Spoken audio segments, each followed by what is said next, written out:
Hey YouTubers, Grimmy here, and this is the video review for the Transformers Age of Extinction Slog.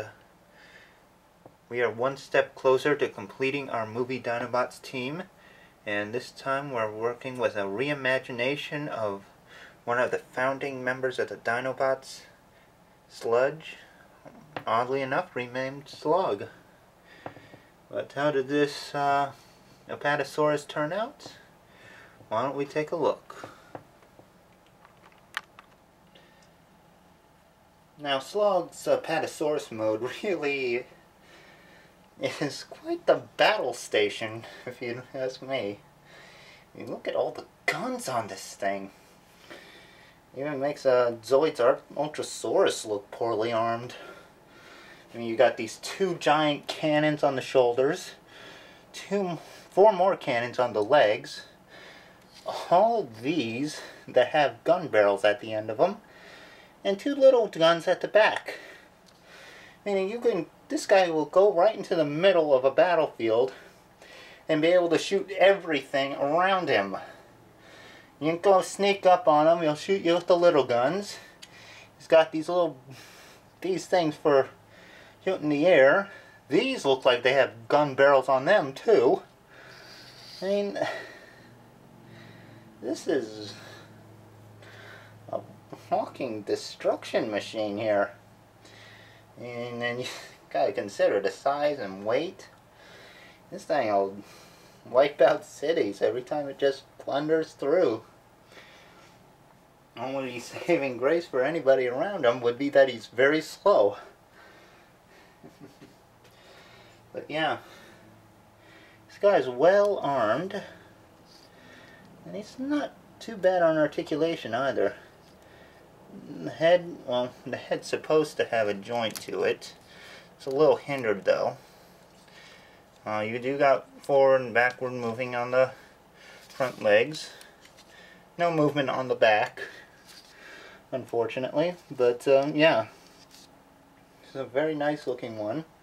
One thing to note, this little neck piece here is made of a very soft plastic, and it is kind of bent in the packaging, so it may be tricky to get it transformed right on the dinosaur mode.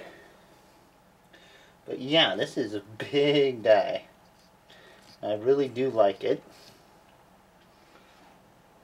But let's get him posed with the other Dinobots.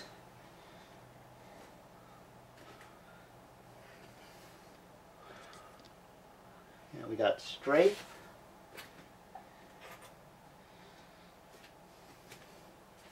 and Scorn,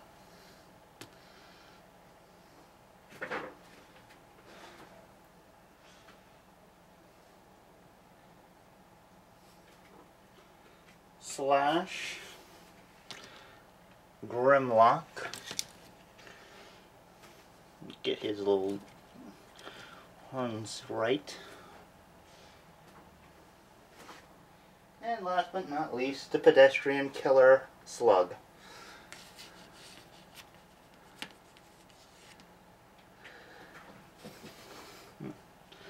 On view.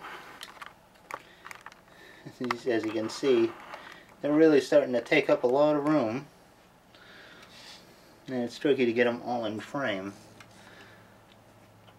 But the Dinobots do look pretty good together. And Slug is a real nice addition to the set.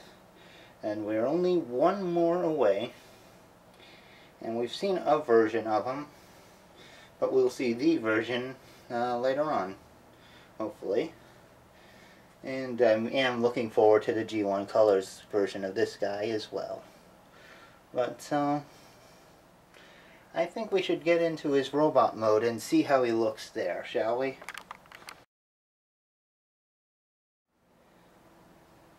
An interesting thing about Slog's transformation is that you don't have to remove the weapons to actually do it. The way they're positioned, you can actually transform him without a problem just moving the guns around like the rest of the parts. Still a bit on the complex side, especially the way the legs kind of wrap around have parts that wrap around each other to form the legs or to form the main torso of the dinosaur. But all in all, he does look like a big beefy dude who's pretty impressive. For articulation, he has a ball jointed head, although it does have some limits on how its left and right movement can do, just because of the hinge here and the sides of the face. Speaking of the face, let's get a close-up of that. As you can see, it's a real nice head sculpt. Nice and spiky, got that knight motif going, and it looks really good. But back to articulation. These guns on the same hinge as in Dino mode, which I didn't get into, I'm sorry. But you got up and down, left and right, up and down here. So they're pretty articulated. So yeah, he's got some nice big cannons on his shoulders. He's got forward, backward, some in and out. A little hindered by the shoulder armor. Bicep swivels. Bend at the elbow.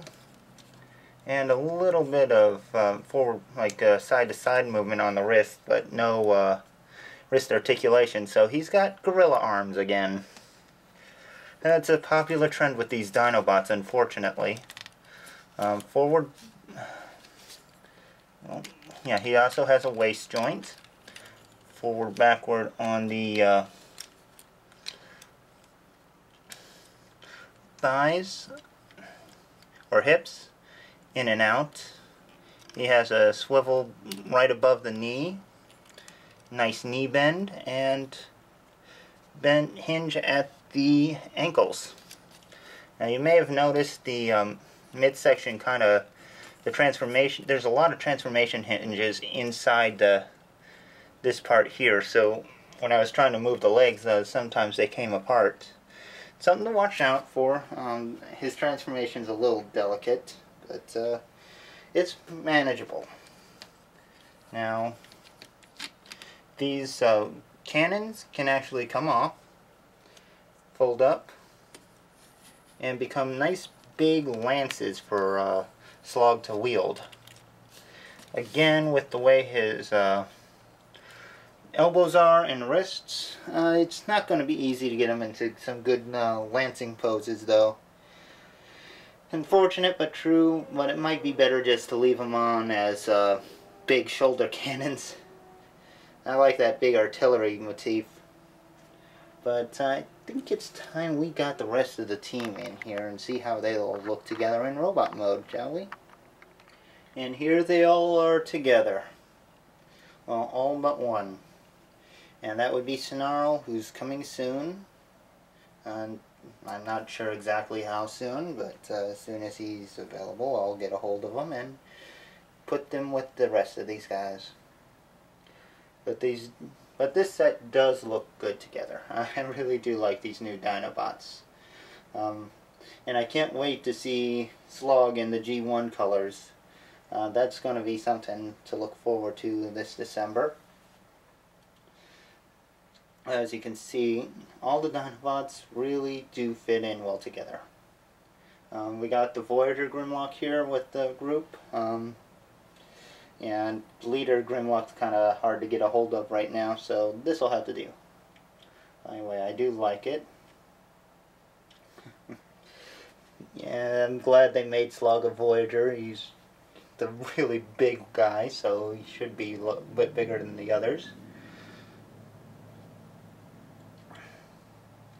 As you can see, they display well together. I know I've said it a few times, but I really do believe it. I like Slog's colors. I actually like how they're all different colors. It really helps to determine which one's which. And makes them a nice looking group. Anyway, I do hope you guys have enjoyed this little review. And I'll see you next time. Take care, so long, and have fun.